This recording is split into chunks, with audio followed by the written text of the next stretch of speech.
Mike O'Mara, Radio Entertainment.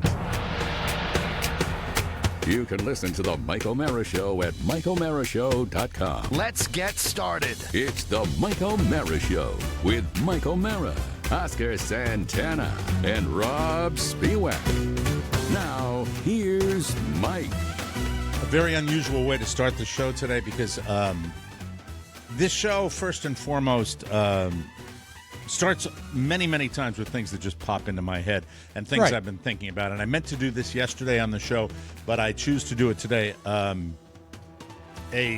giant Mike O'Mara Show salute to the folks at Japan Airlines, because I have not been able to get over the amazing evacuation of that Airbus, that big Airbus, with I think something in the neighborhood of 352 people on board, all of them evacuated safely, passengers and crew. Unfortunately, the plane from the Japanese Coast Guard that they collided with, there were, I think, 5 deaths in that plane because they were the plane that was hit when both of these planes collided on the runway.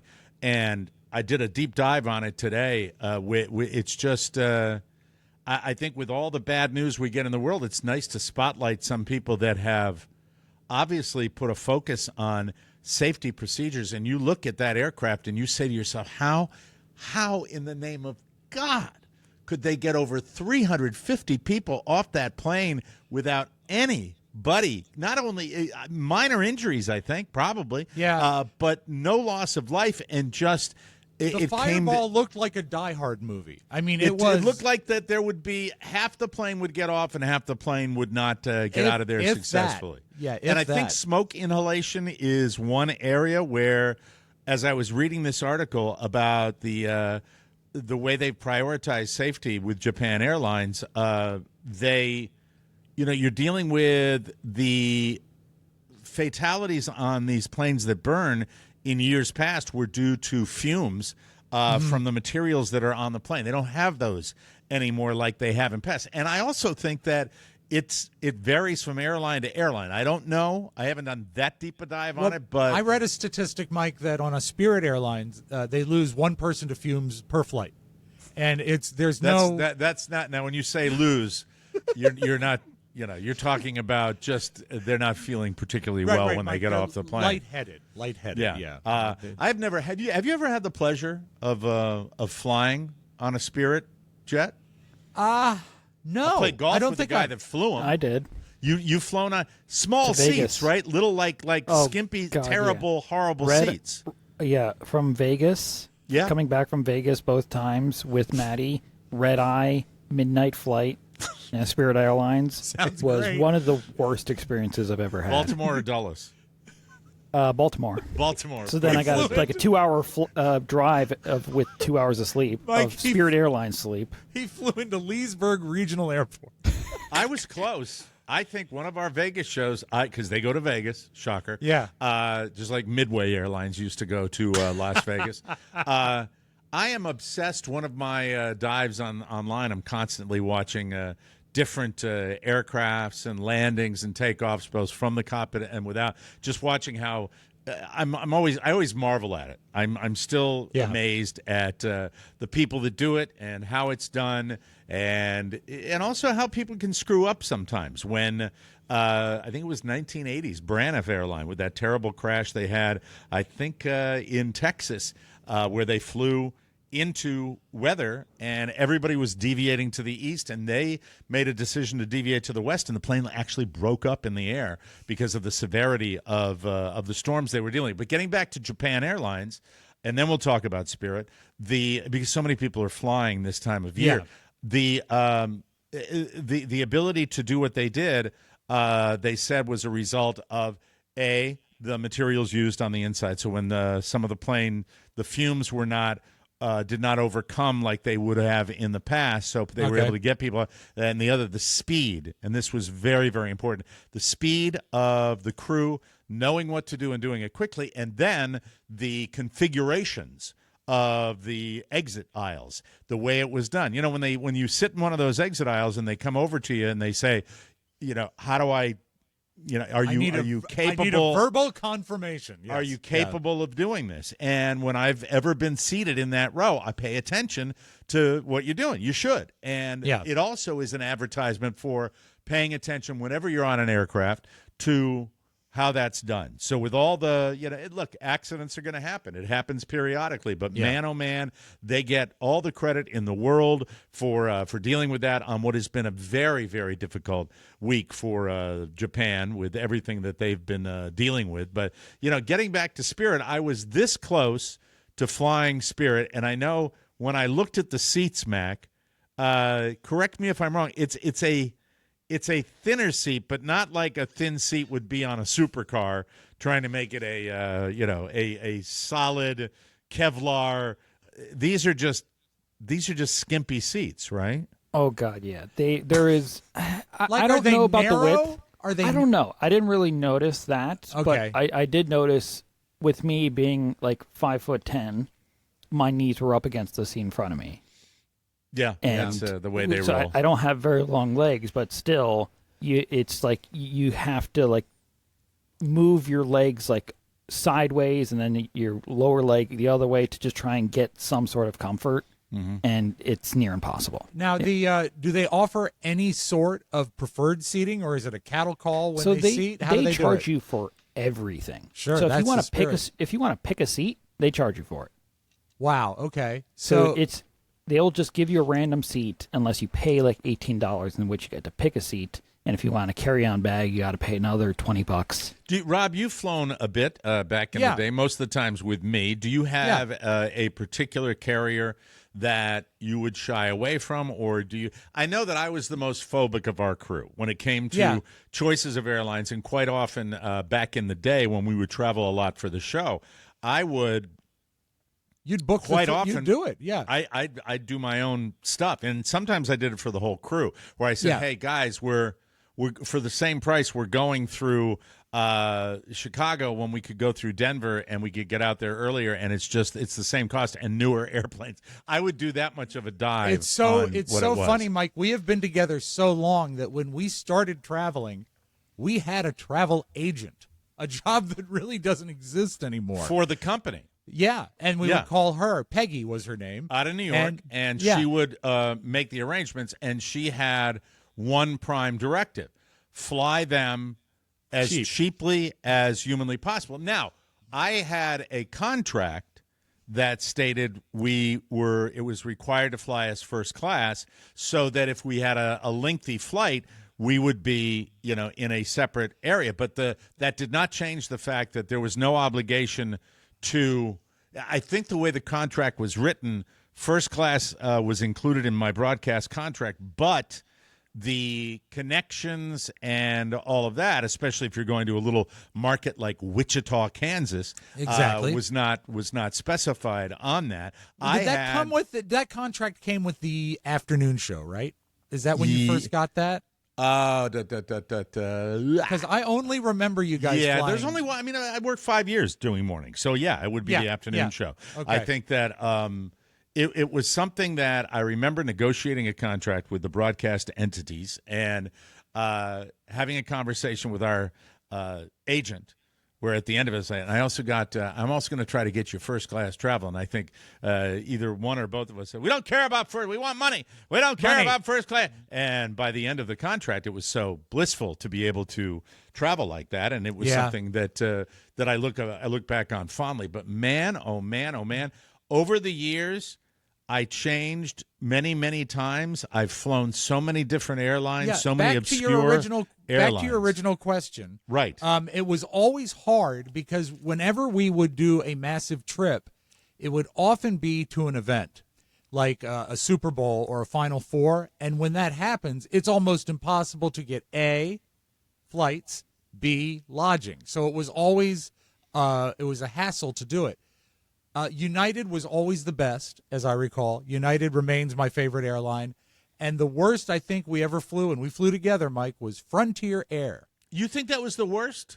Well, it was on us because we chose backward-facing seats. You'll never forget the backward-facing Well, Mike, seat. it was miserable. When you think about a takeoff. Mac, imagine this: when you're on a takeoff. Can I interrupt you for a second, please, Rob? Please. Yeah. I really think that perhaps I did not hate it as much as you due to the pre-gaming that I did for the particular flight. I don't remember it being. Did you lap me? As yeah, it wasn't as bad as one trip up to my home on the weekend when I got to the airport 2.5 hours early and met that's dangerous. and not only met a friend in the airport bar, but met a friend on the plane next to me.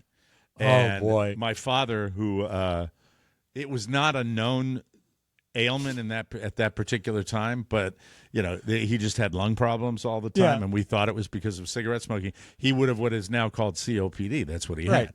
They just didn't know it at the time. That's how old I am. My father had something that they hadn't invented yet, a disease they hadn't invented yet, and I walked into the living room with a cigarette in my hand.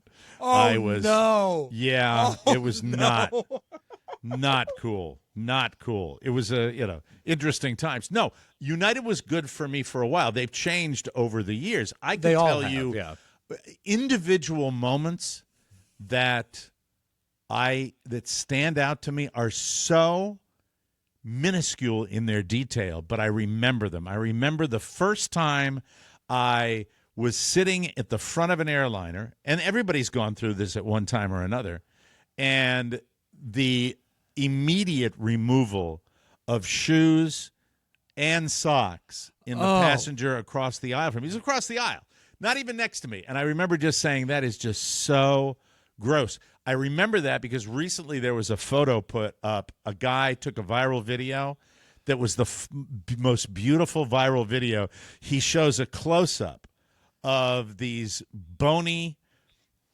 toenail-painted feet that are wedged in between his seat and just under his window. And he does a slow pan up to his face where he's just going. Yeah. And it was great. But I remember feet to me. I wish there was a rule.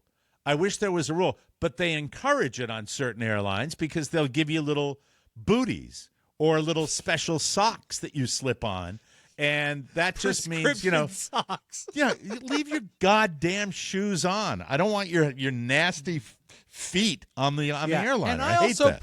I also prefer real pants on a flight. I don't need to see people in pajamas on a flight. I don't care if it's an early routine, takeoff, especially for a late night flight or an early morning flight. Yeah, and people, that's gone. Those days are gone. Back in the day, not to sound like an old fart, and you'll find the show will have a theme today of me sounding like an old fart because I can't help myself. I am.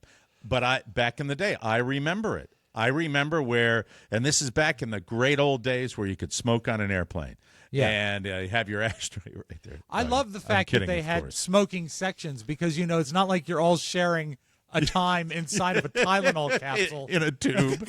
Exactly. But it's like even sporting events back in the day. You'd see the cloud of smoke, but man, oh man, those nicotine-stained clothes were people were well-dressed back in the day. And then it's gotten worse and worse and worse. And I still admire usually a 70 or 80-year-old senior citizen getting onto a plane fully dressed, dressed for travel, which was, sunny day. It speaks to the whole way we've gone as a society where we're always where comfort is job one, and air travel is not special like it was at one time in our society. It's because the price of air travel has dropped, right? That we can have. It's not a special thing anymore. I remember my first flight.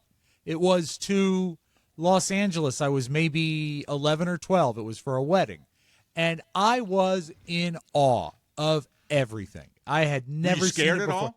Yeah, I was nervous. Everyone kept telling me how your ears are going to kill you. You have to chew gum. Your ears are. I'm like, oh my God. So these are people like kids telling you these things to be scared. And they served, I don't know the carrier because it was a long time ago, but they served a full dinner on the flight. I mean, this is a long time ago. And it was amazing. And now it's a hassle. It's literally a hassle. Do you have a best experience? Like where you were either upgraded or... you really enjoyed it. Because those don't really, I think in the last, 15 years. They No, don't. Best never again. experiences don't exist anymore unless you're going to be one of those, influencers or the super rich that fly like Emirates in their spacious cabin. One great one. One recent was cool because I was doing You research. do have a recent one. Yeah, I was. Okay. It was a year ago when I flew down to Miami to see my dad, and no, 2 years ago when I flew to Miami to see my dad, and I noticed that the first class upgrade online was less than the cost of checking a bag, and I had a bag to check. So by flying the first class upgrade, I actually saved $15, and so I got first class all the way to Miami, and that Big plane? was. If you're flying to Miami, it's usually a bigger bird, right? Yeah, it was a 3 and 3, I think, in the back. Okay. What would that be? 737. Yeah, probably, it was something fine like that. though. It was, and I was drinking then, and I took advantage of that. I was so cheerful when I landed; it was terrific. You but know, the best yeah. upgrade ever Yeah. was here's a name from our past. Charlie Broyhill and I were meeting you and Don out in Los Angeles, another cross country, and it was out of Dulles. And we had done something on the show with a guy that was trying to stop Disney from building in Manassas. Do you remember way back when they were going to do a Disney park in Manassas? And then they ended up kicking Disney out, and Toll Brothers came in and built 1 million homes. Exactly. None of them mouse themed. And But- they still say back in that day, they should have let Disney in here. It would have been better for the area, but, whatever. But the guy who spearheaded that, his name was Tony, last name withheld, and he's a baggage handler for United. And he spotted us in the airport, and he said, "Don't board just yet. Don't board just yet. Wait a second." Baggage handler had that kind of juice? Handler. Back then, and he said, Wow. he came up to, and it was almost to last call for this flight, and he came up to us, he said, go to the desk and ask for your upgrade. And we went in, and they gave us, we were in seats, I believe, 1A and 1B for the entire flight. And we're talking food and drinks, and they wheeled out a cart of ice cream, and not to mention the fact that you have all the room in the world. And it's a totally different experience. So Yeah. that was the greatest. And, man, if you can fly first class, do it on a long flight, because that's when it's the advantage. I mean, it's everybody so knows great. that. I mean, That was my best ever. The further you travel, the better it is. Yeah. And That had I to be remember 20 years ago.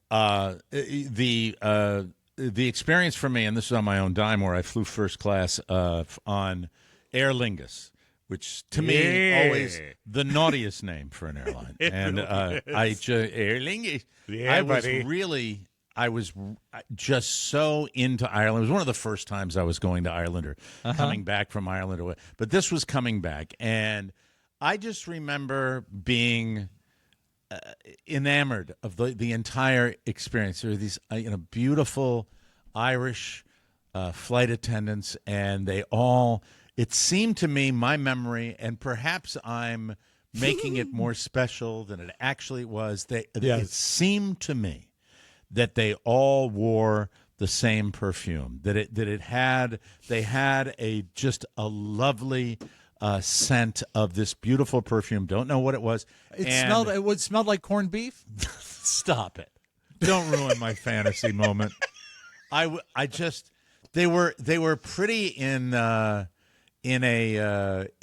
just they all look. I know this is not nearly as accurate as if you went back there and saw, say, Mike, you're full of it. Maybe I just look back with rose-colored glasses on this, And it's good that you do. It's nice to have the good memory. It was just cool that this was the national airline of Ireland, and I'm going over to my ancestral roots. It just was so cool, the whole thing.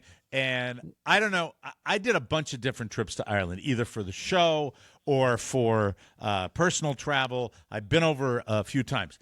Coming back, I seem to remember I was traveling alone. So that would have been show-related, that I was coming back and flying into New York on a big, big Airbus. And this is pre-9/11. So I was in back or in front of a priest. And I've told this story before. The priest is being served Baileys. And this is how long ago this was. Baileys was a new thing to me. I heard, would you like Wow. another Bailey? And the flight attendants are coming over to this priest, and they're fawning all over him because he's a priest and it's Ireland. Yeah. And it's back in the day. And they go, Father, would you like another Bailey's, Father? Yeah, Bailey's. And I said to one of the flight attendants, I said, what's Bailey's? Oh, it's the import of Ireland. You've got to like the Bailey's. It's cream and whiskey. I'm like, oh, cream and whiskey. Is it sweet? Yeah. And so she poured me. That's not the way to sell it, by the way. Cream and whiskey. Well, that doesn't sound very good. They boosted the two chief exports, the liquor, which was like Irish whiskey, and the dairy industry, which was they were trying to prop up in Ireland. So they did it, and they combined the two. What better to sell in Ireland than booze? I guess you're right. If you It's wanna, just on the surface, it doesn't sound all that appealing. Well, but I mean, it is and delicious. It's very special cows. They're staggering around the fields, and they Moo. moo, moo, moo. I told you. And I'm drinking this, and then I got I got the liquid courage, and I said, "Man, I'd love to see the." I think I asked. I think I'd love to just see the inside of the cockpit and where they could. I do that? Would you mind? Could you ask the pilot? All I know is they let me for about the last, right before the final approach.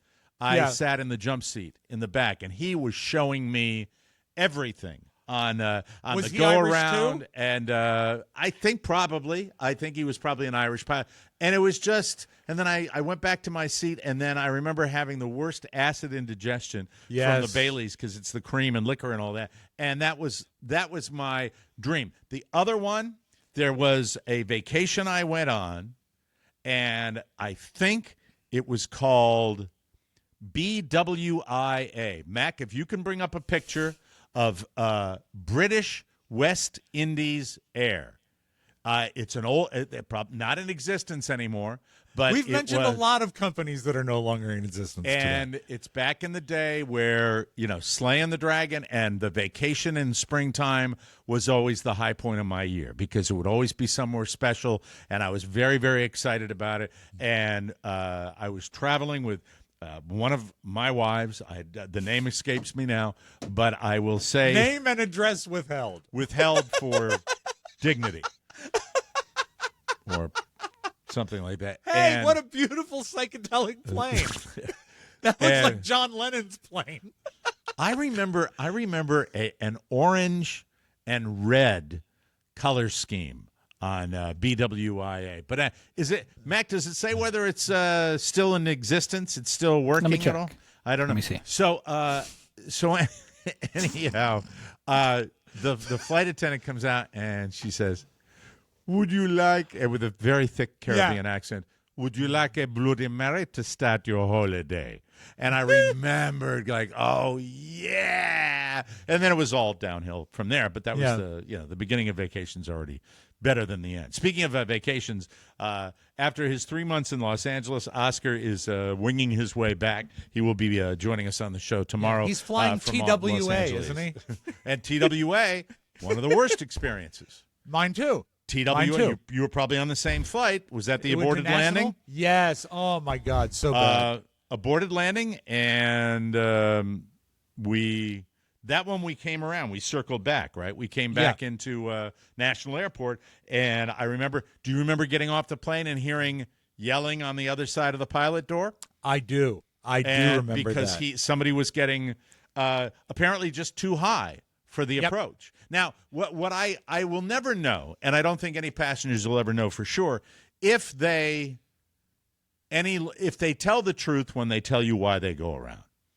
I don't think it would be in the pilot's best interest to calm the passengers if they. Do you have any more pictures of BWIA, Mac? Just out of curiosity, I'm a little. I do. There it is. And they have ceased operations in 2006. What's that? Ceased operations in 2006? There we are. But Mike, that's only 18 years ago. Doesn't that look like it ought to have like a rubber band? Charles Lindbergh goes to Barbados. Mike O'Mara and one of his wives got on the plane. There we are. Yeah, it looks like from a disaster movie. They would show that in the air. Airport 75, starring Mike O'Mara. So anywho, where was I? Okay, so Rob and I are coming back on TWA. We might have, and I have to ask a question for our national listener base.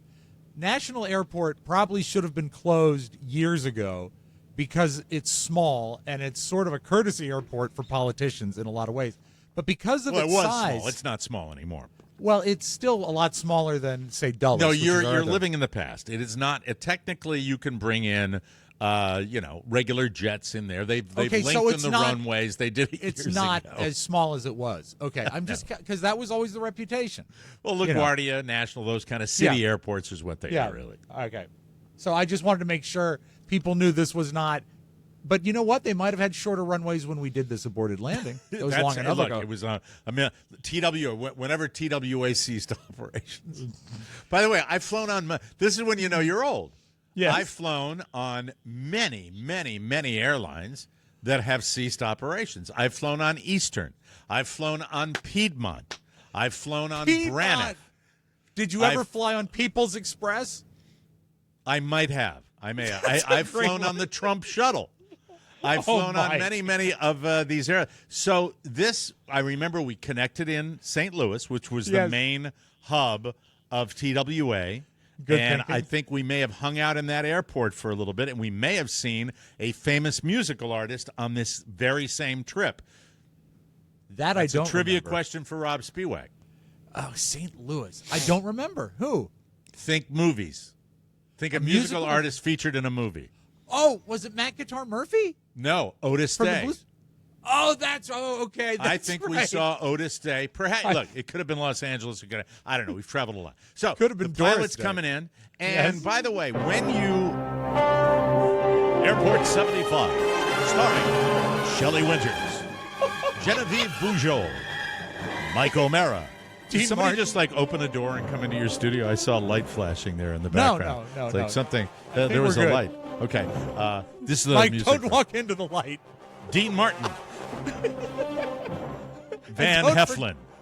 Don't forget, George Kennedy is Joe Patrone. Ellen Hayes. Great movie. You want to watch an old movie that does not hold up, but it's still Oh, it's a spectacular? disaster. It's Airport so good. with Dean Martin. Oh, my Hey, God. man. I believe his love interest was the lovely Jacqueline Bisset. I believe you're right. Oh, what a And, great movie. Saw it in the theater. And don't I'm forget old. Helen Hayes as a Helen as Hayes, a the old crooked lady. I mentioned her. I stowaway. just Yeah. mentioned her. Yeah. Yeah. Yeah. She was a stowaway on the airline. So, National Airport, Reagan National. When you come in, you got to avoid all the restricted airspace of the nation's capital. And what's that? What's going on? What? What are you Me? doing? I was straightening something. Okay. I just saw a light. Is somebody in your room? Nobody's in my room. I don't even think light lights is are on. down here. Did you No, see it's that, Mac? auto I'm white not balance. seeing things, am I? It's his auto white balance adjusting every time he moves. Okay, I'll try to stay still. All right, Sorry about so, that. God. Anyway, you have to kind of go left, right, left, right. If you're landing from the north, it's trickier because you go over the bridges and you have to avoid the monuments and the White House and all that. Right. If you're landing from the south, you come up the Potomac River by Alexandria, Virginia, and it's a very straight shot into the airport. But landing or taking off through the north, tricky. Some disasters have happened for that. Air Yes. Florida was one that comes to mind during the snow where they didn't get airborne and they hit the bridge. So we're coming in from the north, and it's right, left, right. And it's tough. And I remember looking over the bridge, and I'm like, we are way, way, way too high above that bridge. And then, the aborted landing is probably one of the most, for a phobic flyer, one of the most terrifying things you can go through. And it was like, Yeah. he comes down, and he's probably, I want to say he's 800 feet maybe, and then powers up, and then does I a remember go-around. that we were about 5 feet from the ground.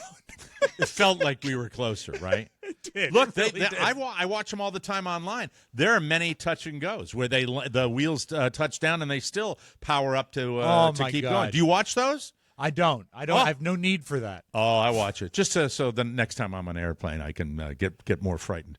Yeah. So, anywho, we're getting off the plane, and I hear on the other side of the door, I hear,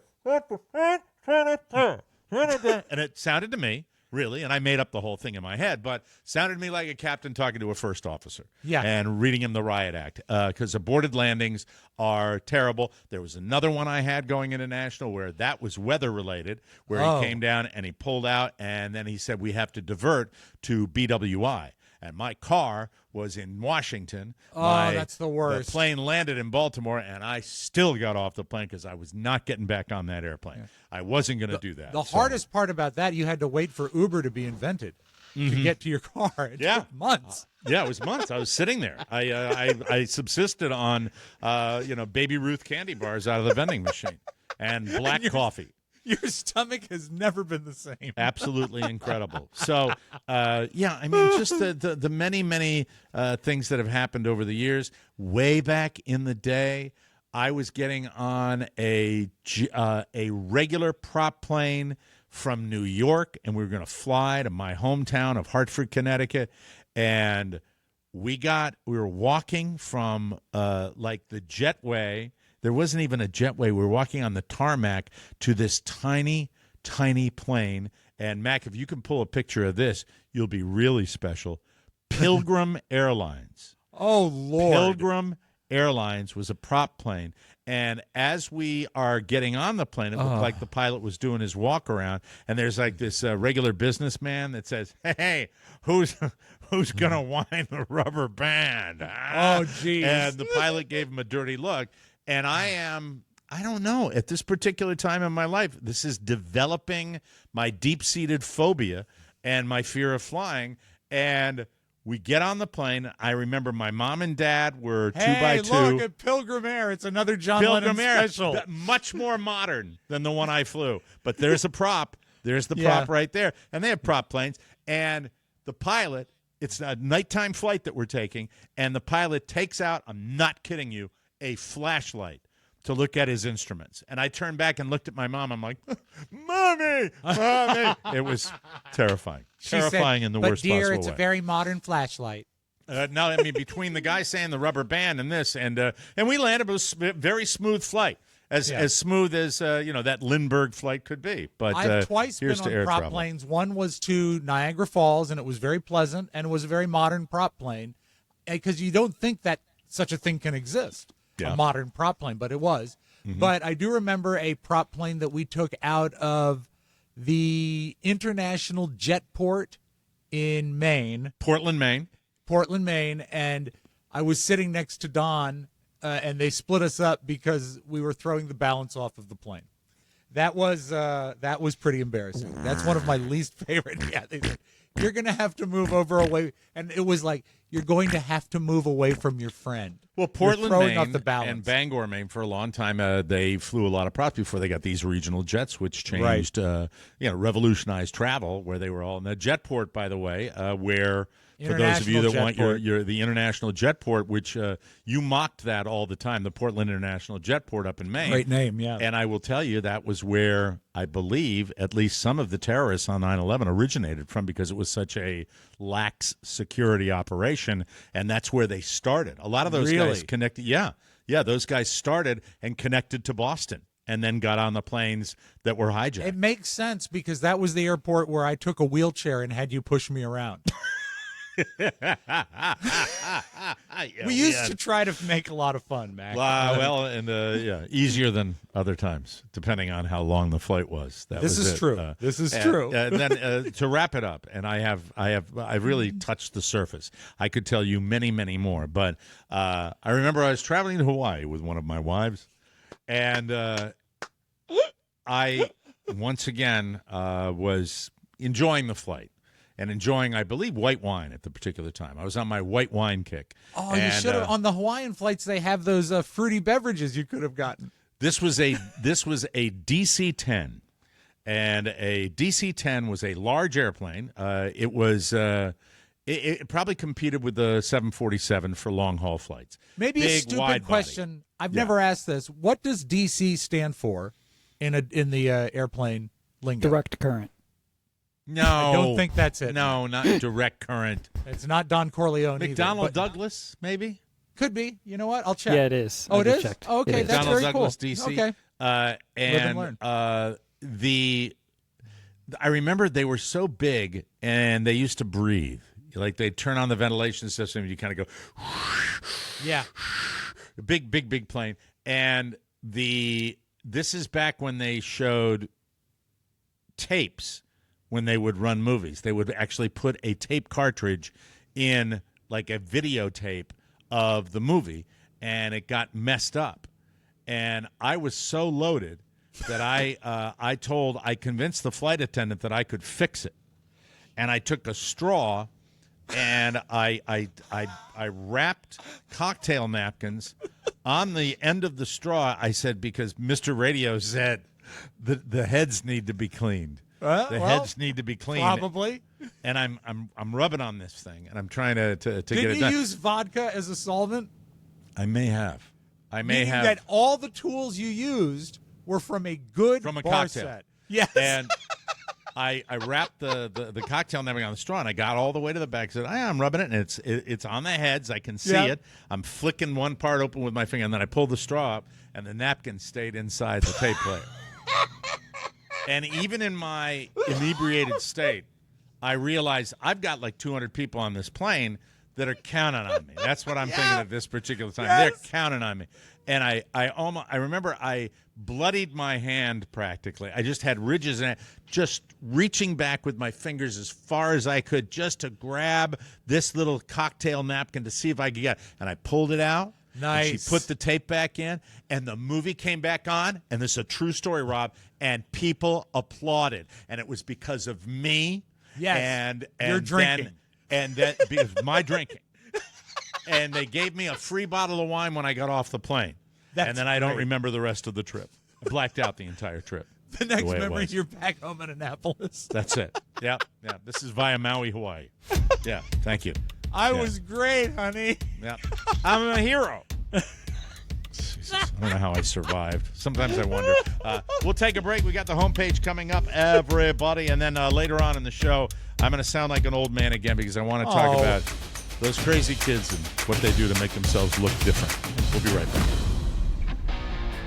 Let's talk about Chime. Yes. Improving your credit score might not be at the top of your list of 2024 resolutions, but low or no credit can make New Year's shopping a real drag. So no matter what you're buying, use the secured Chime Credit Builder Visa credit card to build your credit scores with on-time payments for everyday purchases. Plus, there's no annual fee, interest, or credit check to get started. Use it like a Visa card at all Visa-accepted spots to bolster your credit with your own funds. Level up your credit game with Chime. Seize your financial future. Do it. Do it. Start building up your credit right now. Open a Chime checking account with at least a $200 qualifying direct deposit to get started. Get started at chime.com/TMOS. That's chime.com/TMOS. The Chime Credit Builder Visa credit card is issued by Stride Bank N.A., member FDIC. Out-of-network ATM withdrawal fees may apply. Call 1-844-244-6363 for details. Late payment may negatively impact your credit score. Results may vary. Early access to direct deposit funds depends on payer. Spot me eligibility requirements and overdraft limits apply. Hey, look. I'm proud of myself that I got through that first one of 2024. The Kraken got upgraded to first class. Hi, on Kraken. Braniff. Hi, Kraken. Hi, Fez. Tribute to the late Fez. Aw. Hi, Kraken. Hey, we're joined by my good friend, the Kraken. Hey, Kraken. Hi, Kraken. Kraken report. Kraken report. It's possible that in the very near future, a judge will release a list of people connected with the late Jeffrey Epstein. Apparently, a lot of people are nervous about this. There are about 200 names, and so far they've only been referred to as John and Jane Does. Aaron Rodgers can't wait for that list to come out. On the Pat McAfee show, he said he'll be, quote, popping some sort of bottle when it does. This is interesting. Yeah. Not sure why he's saying that. He also suggested that Jimmy Kimmel's name could be on it, and Jimmy is not cool with that. I don't know what the background is, but I think maybe Kimmel is taking shots at Aaron Rodgers, but I don't know. Yeah. I don't know the history. I think he has, and I think well-deserved shots because Aaron Rodgers is kind of a crackpot. Jimmy didn't like what Aaron Rodgers said on the Pat McAfee show. He tweeted, quote, "Dear a-hole, for the record, I've not met, flown with, visited, or had any contact whatsoever with Epstein, nor will you find my name on any list other than the clearly phony nonsense that soft-brained wackos like yourself can't seem to distinguish from reality. Your reckless words put my family in danger. Keep it up, and we will debate the facts further in court. So Jimmy Kimmel. Wow. All right, let me ask you this question. Yeah. As much as you know, I'm Team Kimmel all the way. Oh, yeah, I think we love all Jimmy are on Kimmel, this show. But yeah. do you believe that? Do you have anything in your crap detector that signals red when someone reacts that No, and I'll tell you why. enthusiastically? I will tell you why. Because Jimmy Kimmel has had issues with the health of his children, and he mentioned in the statement that it's putting his family in danger. And I think when someone invokes their family as opposed to themselves, then it's real. Because I have the same feelings. No, Aaron Rodgers is an interesting cat. Should have hosted Jeopardy. Absolutely should have. No, thank you. No, didn't want that to And happen. when is the list coming out? When is the list coming out from the judge? They don't know. They don't know for sure when the list is going to come out. No. But 200 Mac, names is what you have Mac, to know. are you nervous? Very. Thank you. Absolutely. I don't want that any part. Let's move on. Okay, thank you. Snoop Dogg will assist NBC in covering this summer's Olympics in Paris as part of their primetime coverage. Snoop will explore city landmarks, attend competitions and events, and visit with the athletes and their friends and families. Yeah. I think Snoop has moved from a controversial figure to a lovable figure to now kind of an icon. I think Snoop gets the cherry gigs, and I say more power to him. It's not a gutsy move by NBC. If they want it to be gutsy, have him cover sports, like do play-by-play. Then I'm watching. I don't need to see him walking around towns. I would love to see the gymnastics competition covered like, when did Snoop, I mean, it's years ago, right? He did the animal videos? Yeah, it was him and Kevin Hart did the equestrian. See, I'd love that. And he was like, this horse was doing the stanky leg or something like that.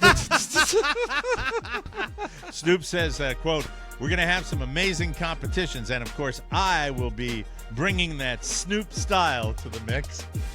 Let's elevate, celebrate, and make these games unforgettable.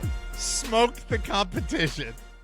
I wonder how much he's worth, because he doesn't say no to a lot.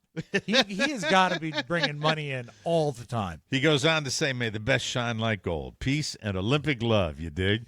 I love it. I think it's cool. I think it makes for bringing more people to the party. I'm all for it. The Summer Olympics start July 26th. You can catch them on NBC and Peacock, and I still love the Olympics. I like think watching that them all the time. another good use for him would be a point-counterpoint with Bob Costas. Put them at a table together. I'm all in. I'm Me all too. in if they do that. That'll be fantastic. Are you familiar with the Paula Abdul, Nigel Lithgow situation here? Are you aware of the sexual assault charges? No. Oh, my God, no. Paula Abdul accuses Nigel Lithgow, producer, right, of American Idol, of and another one, sexually too, I think. assaulting her twice. She is also suing him under a recent California law that gives survivors of sexual abuse more time to file lawsuits in which the statute of limitations has expired, particularly in cases where those victims may have been coerced to stay quiet.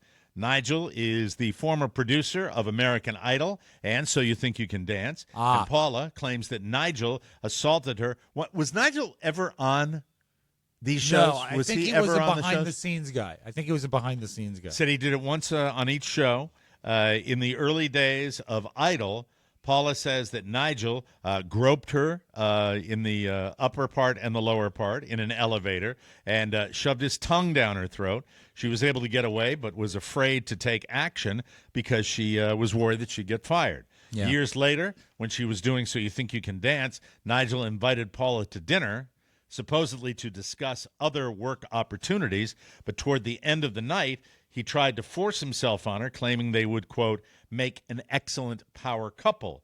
Once again, she fended him off, and once again, she was worried about what would happen to her career if she spoke up. Now, Nigel has just issued a statement denying Paula's allegations. He called them deeply offensive and said he's shocked and saddened. Well, there's only one thing that normally happens in a circumstance like this, and usually where there's smoke, there's fire, and the fire happens to be more people come forward. When this becomes public, we'll have to wait and see. Do you think Randy will come forward?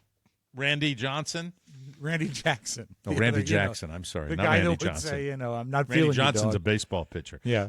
No, but that's usually the way these things go. Yeah. You see one person come forward, and they say, "Oh, why'd she have dinner with?" She had dinner because she was traumatized, and that's Exactly. a PTSD. And if you don't know about that, read a bit about it, and it'll enlighten you as to why these things go down with women, because they are in a stress situation and a post-traumatic situation in many cases when this crap happens. And I'm glad for the statute of limitations being extended on this type of stuff. Because usually in a circumstance like this, the Harvey Weinsteins of this world, this guy, if it's true, they are, and believe me, I don't immediately say it's true, and I believe it should be taking place in a court of law, but you can't, I know people are already going to say, oh, why'd you go out to dinner with it? Because you weren't there. You don't know how that works.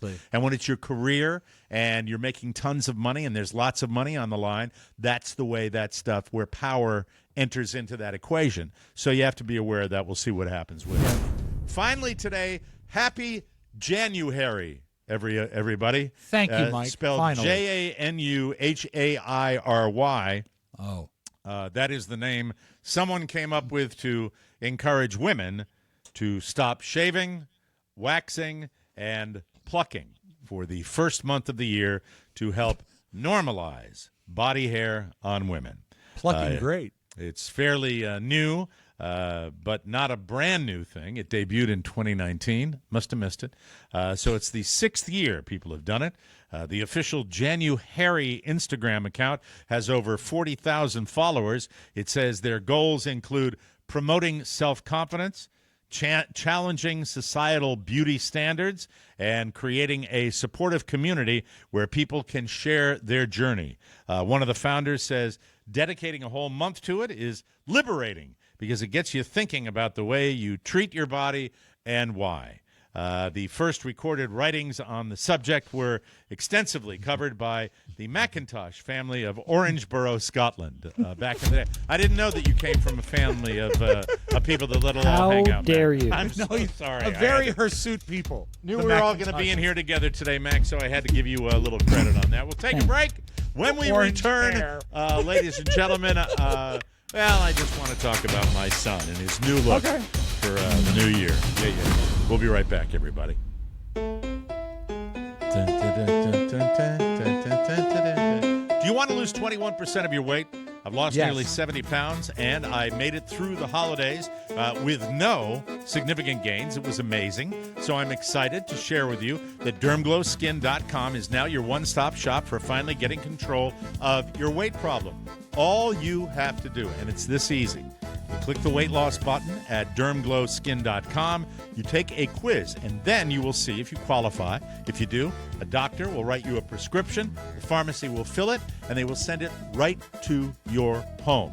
And your weight loss medication will be beautifully shipped, beautifully packaged, and then, just like I did yesterday, you apply it yourself. That's how you do it. You give yourself a little injection once per week. Carla and I both do, we love this. She helps me with it, and I love the fact that she helps me. And there's something loving about being stuck you look with a dynamite. needle. She probably can't keep her hands off you. Semi-glutide and terzipatide. You've heard so much about them, and if you qualify, you can get them right now at DermGlowSkin.com. If you're already on it, do what I did. I took my prescription, showed the doctor, and I easily made the switch.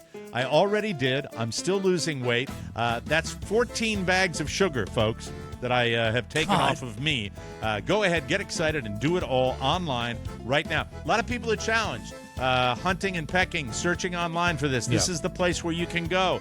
You can get this at a lot of spots, but this is easy peasy, and I want you to go to DermGlowSkin.com. If you've struggled with weight for too long, click the weight loss button and begin the best journey of your life. Make 2024 the year you finally reach your goal with DermGlow. You can do it. Do it, do it, do it. I know, Rob Spiewak, that you have been a parent who has witnessed varying different looks from both of your progeny. You have gone through a lot of it. Julia cut off her rat tail, by the way. She's very excited about that. Julia cut off her rat tail this week. She'd been growing that for a while.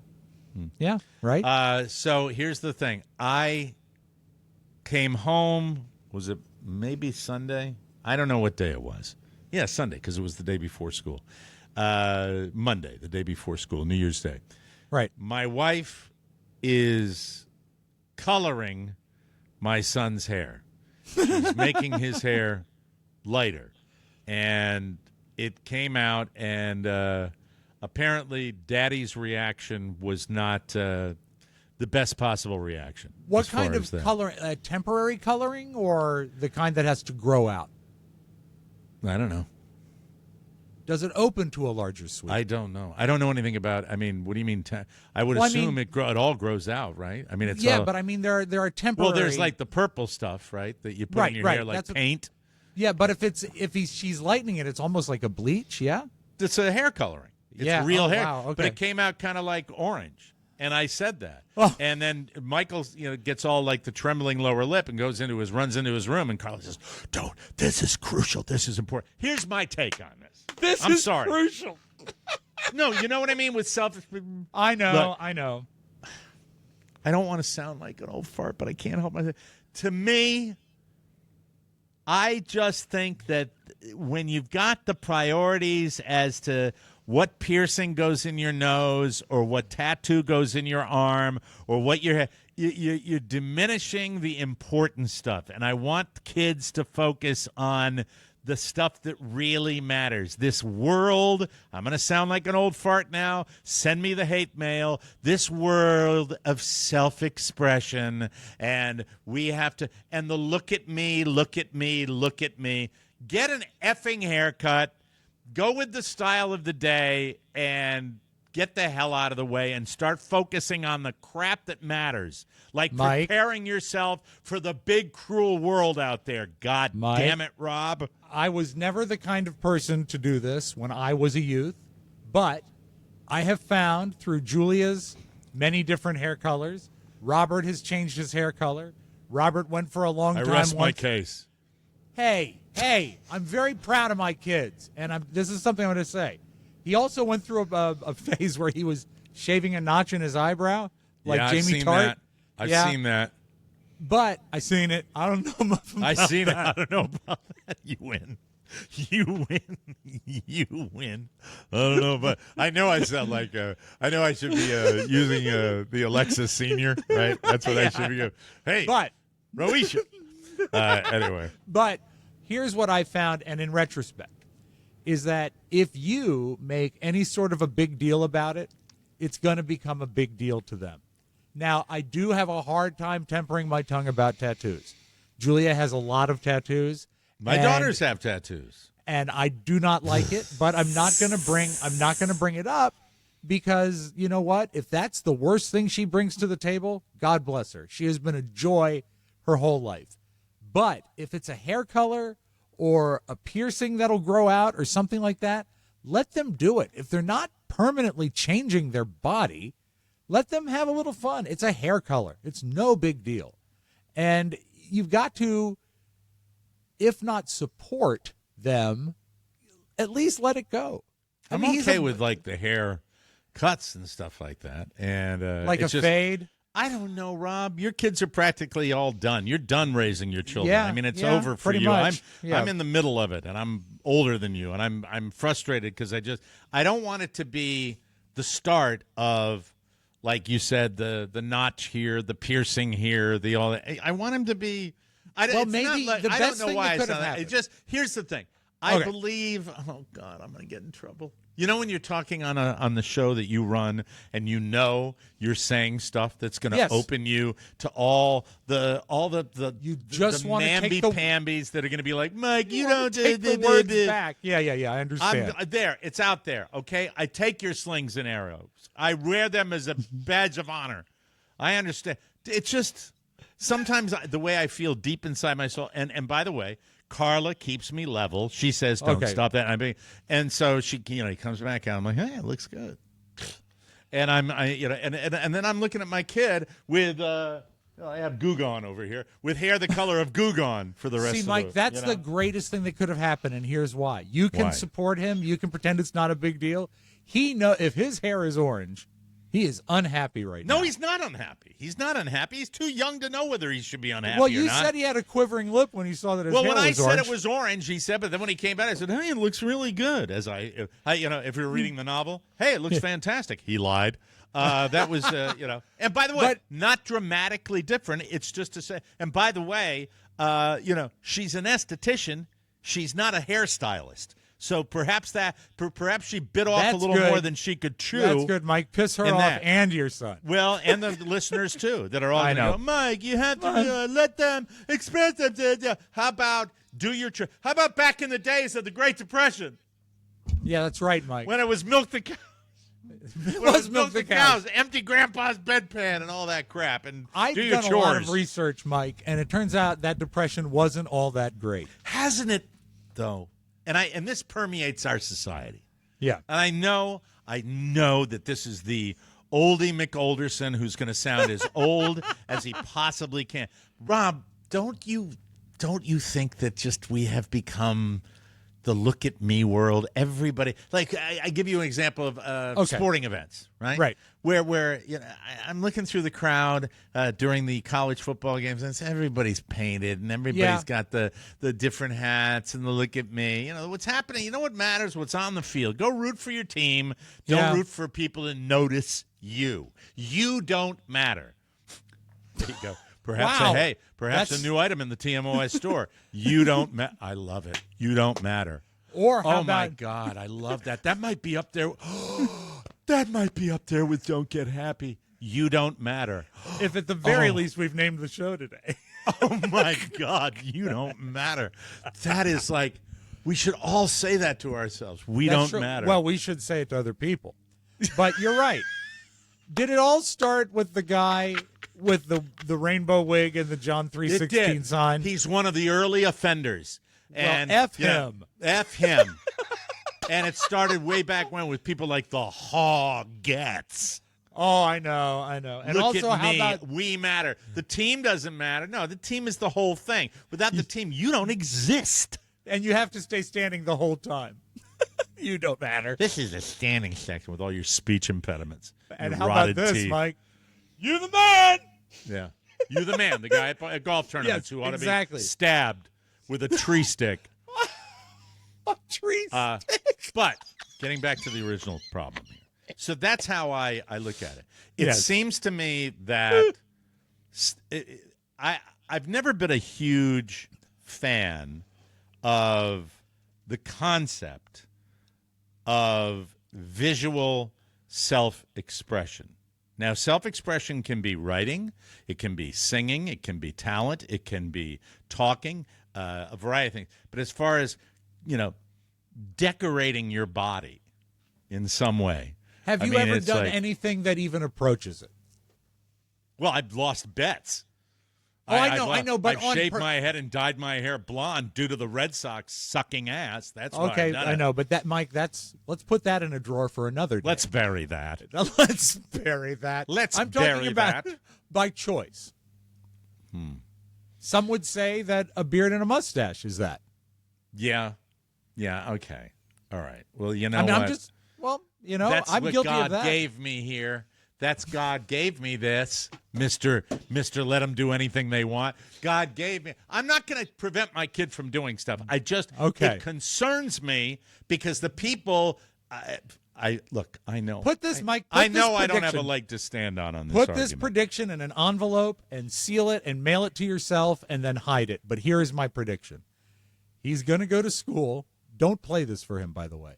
He's going to go to school with orange hair. And his friends are going really orange. It's just kind of like light brown, orangish, brownish. His friends, of which he has many, are going to razz him. No, because he went to school yesterday. This has happened. I asked how did it go over, and he didn't have anything to say. He had a perfectly good day at school yesterday.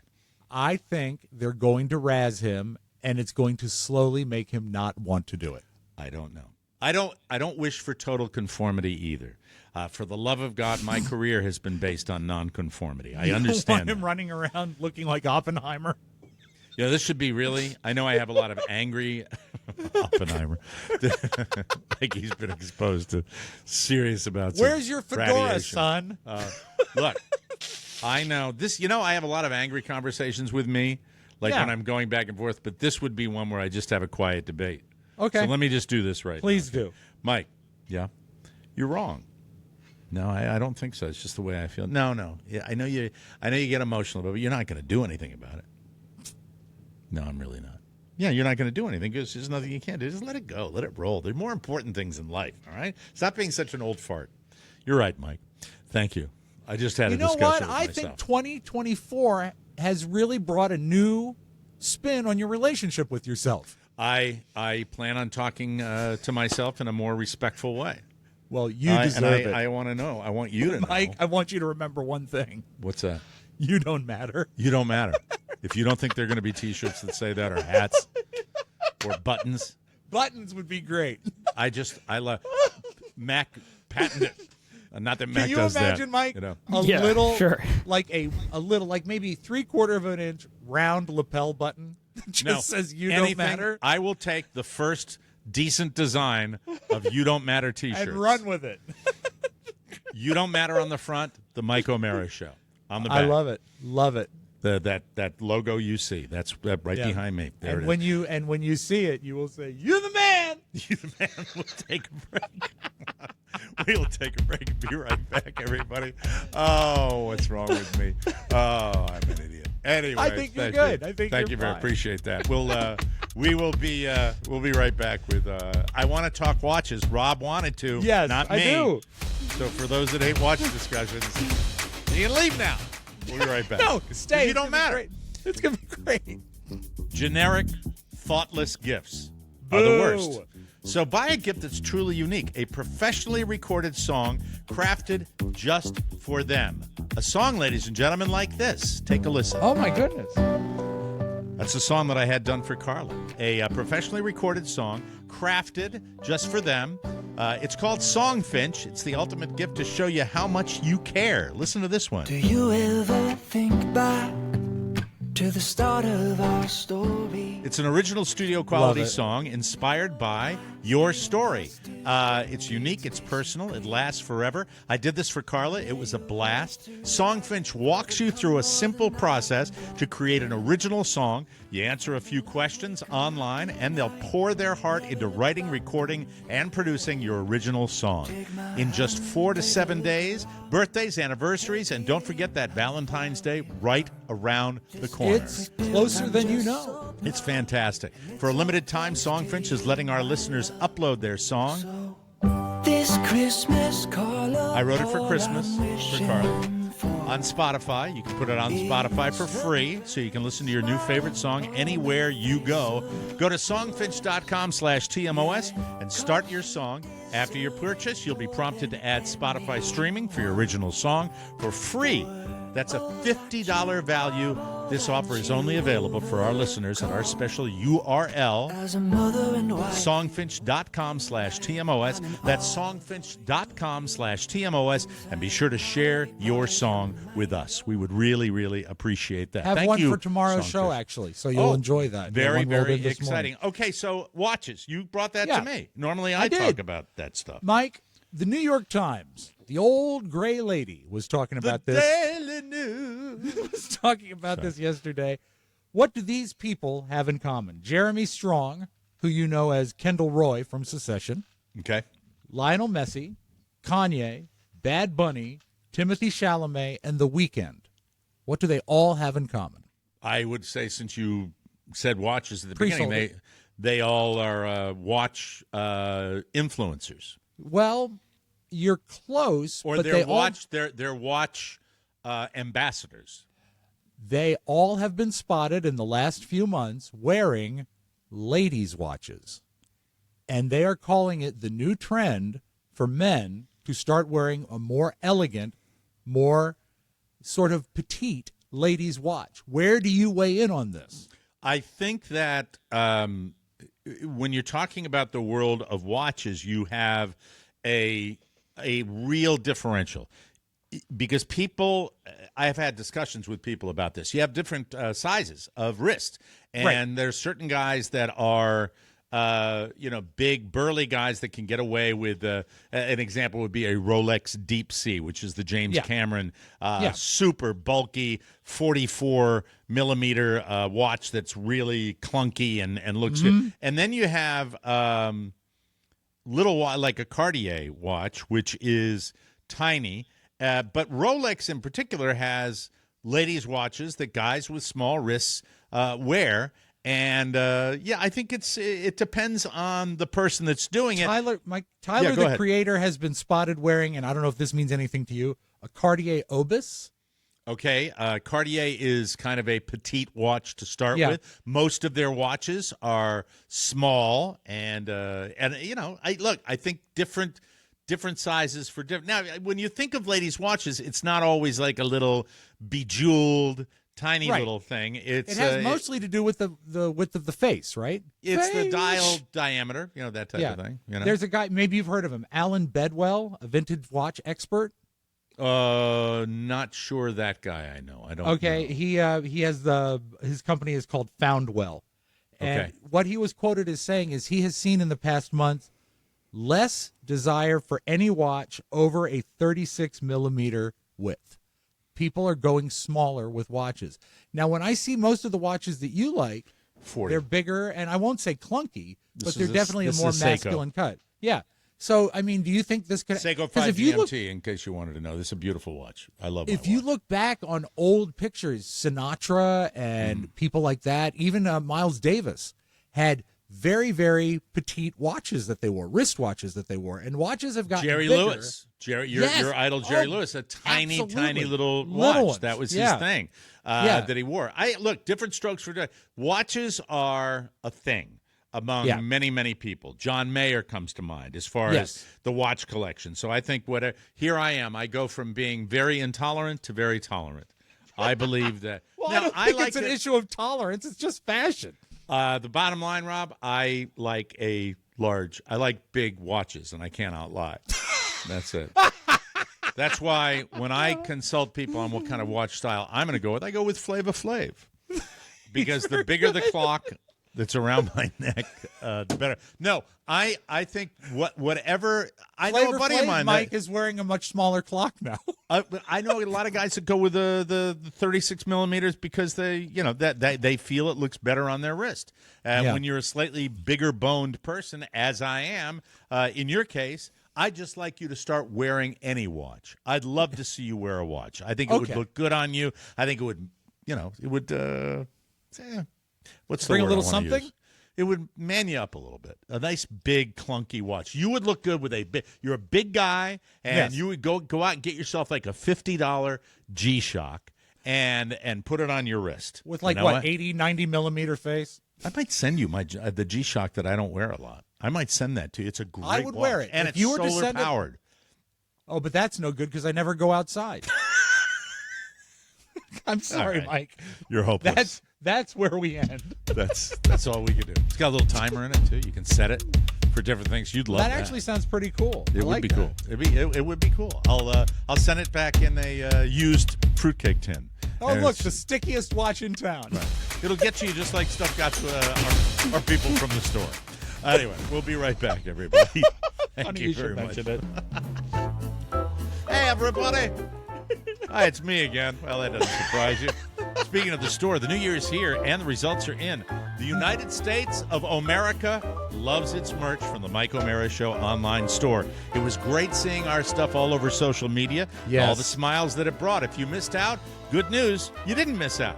You can still get in on the good stuff. You haven't updated the copy. Not all the good stuff. Anyway, you can get all sorts of wonderful stuff. We update it constantly. Lots of good stuff there. Lots of good stuff. Yes, just not the good stuff you mentioned. We're sold out of those. It's your one-stop shop to show your TMOS passion. We have all the stuff No, we don't. Thank you, Rob. We'll include you in the next meeting. And yes, we still have the stickiest stickers in town. Don't miss out. Share the TMOS gospel. We hand select everything from top-tier quality and killer looks. Grab your TMOS gear and support the show you love. Every purchase keeps the laughs coming. TMOSstore.com, the source for all things TMOS. Official, authentic, and awesome. Thank you for your support. And remember, it's all happening at TMOSstore.com.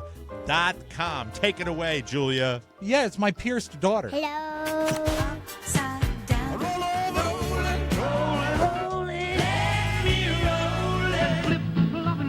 The flip side. I've been following a guy on TikTok, and he makes me laugh. His name is the official Boston Dad. Okay. Now, if you were to see a town, I think it's in the suburbs of Boston, Haver space Hill, I would say Haverhill. Haverhill, right? Haverhill. And so apparently we're all getting it wrong. This guy has the correct pronunciation. Okay. Is one that people forever and famously get wrong all the time. Haverhill. I can't tell you how many times out-of-towners will say Haverhill. It's Haverhill. Haver what? Who wants to have a hill? It's not Haverhill. It's Haverhill. Haverhill. Oh, Haverhill. Correct spelling. Ooh, sorry. Hayvril. Haverhill. Talk to the mayor, Ferrantini, nice Italian guy. He's going to work on getting it changed. Jimmy Ferrantini, let's work on that. Let's get it done. Even the truck's pissed off. It's covering it. So that's the Haverhill. yeah. The I had no official idea. Boston Dad will tell you how to I say will tell things you, like that. I've passed that town so many times I can't even tell you. I would have always said Haverhill the way it's spelled, but Haverhill. I never, ever knew that, you know? And he also says, Haver. I love it. By the way, I still, as far as Boston accents are concerned, I think the best Hollywood Boston accent movie has to be The Departed. If you take Jack Nicholson out of the equation. Jack Nicholson never got the Boston accent, but you had Mark Wahlberg, legitimate Bostonian. Yes. Matt Damon, legitimate Bostonian. You had Alec Baldwin, who did a very, very good Boston accent. I have It's an excellent record. movie. Yeah. Mike, it's an excellent movie and one where he didn't shoot anybody. So it has a great reputation. So you there are can a watch lot of that. viral clips now with Matt Damon talking about shooting that movie where Jack Nicholson has a scene where he executes this lady out on the beach. Yeah. And he said, now the scene calls for me just pulling the trigger out there, but you make it more because he ad-libs, hey, she fell funny. And then he just starts laughing. So it makes it 10 times more sinister. And he said that's the magic of Jack Nicholson, where he takes something where nothing's really going on and he makes it his own, and that's what you remember about it. That's so great. It's very, very cool when he talks I didn't about know that was an ad lib. Mike, back in the 80s, there were no dating apps on your phone. You couldn't swipe left. You couldn't swipe right. Right. What people would subscribe to were video dating services. Not me. And- I'd subscribe to cover charges to get into bars. Well, that's somewhat what some people would do that, but the video dating service was a thing, and I remember it.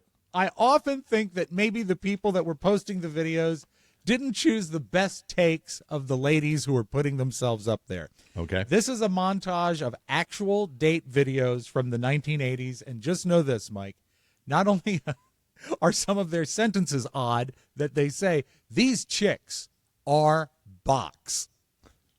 Bette Midler. I laugh hysterically at Bette Midler. I have 2 cats, and I don't know how to ride a horse. And my goal in life is to have my own religion. I was a flop at canoeing. I'm looking for a romanticist. Spend time at the fireplace. Someone that's clean. Be clean, you know? I keep my car very clean, and I expect a man to do the same. And I also like very meaty men. Oh. One who is charming, Personable. doesn't smoke in my face. I am looking for a passionate yet permanent romance within the guidelines of safe dating practices. Well, I gotta go now, but keep in touch, okay? Bye. That's it. I am so horrified that I was like alive during that time to watch that. I'm not. That's because I'm older than you. That's fine. You know what? I was looking at it like I looked at it when I was a 20-year-old. That's the way I'm looking at it right there. Is that why you were saying yes, no, yes, no? I would tell you there were a couple of yeses in there. Absolutely. You know, not the lady who wanted her own religion, though. Not her. You might be surprised. I don't know. She was wearing a glove. It looked like odd. Was she? I didn't know whether that was bad video. I didn't know whether that was bad video or she had a Playtex living glove on. You know, the kind you wash dishes with. I think it was a glove. I think she was gloved up for her video. Wow, scary. I don't know. It doesn't seem to me that Dolly Parton's Rockstar LP was the smash everyone was expecting it to be. It had that big ramp up, and it was released in November, and it's sort of fallen off the market. That doesn't diminish how great Dolly Parton is. And I don't think that this is her trying to promote anything, and I don't think she even released this. A guy who's dying of cancer, as is often the case, put out a bucket list of things he wanted to do before he passed away. Dolly got wind of it that one of his items was he wanted to talk to Dolly Parton. Okay. And this is a very busy lady.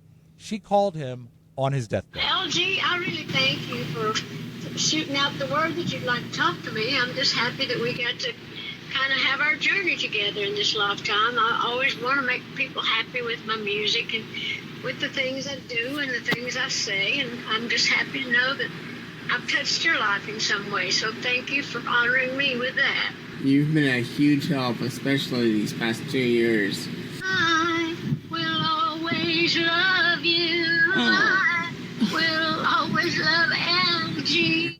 That is a classy lady right there. She is there. Like, that can be done so many ways where it would be ham-handed to a certain degree. It is a challenge.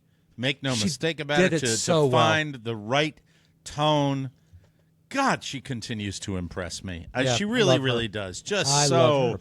You know, there are people that take their fame and own it and know how to deal with it. God Almighty, she really is something special. She is impressive, Mike. But is she as impressive as a talking dog? Oh, wow, let's watch. All right, I'm ready. This dog says "I love you," which is nice, but because of the pushy owner, every time he says it, the dog looks scared. I feel for the dog, but anyway, yeah, the dog looks scared. I love you.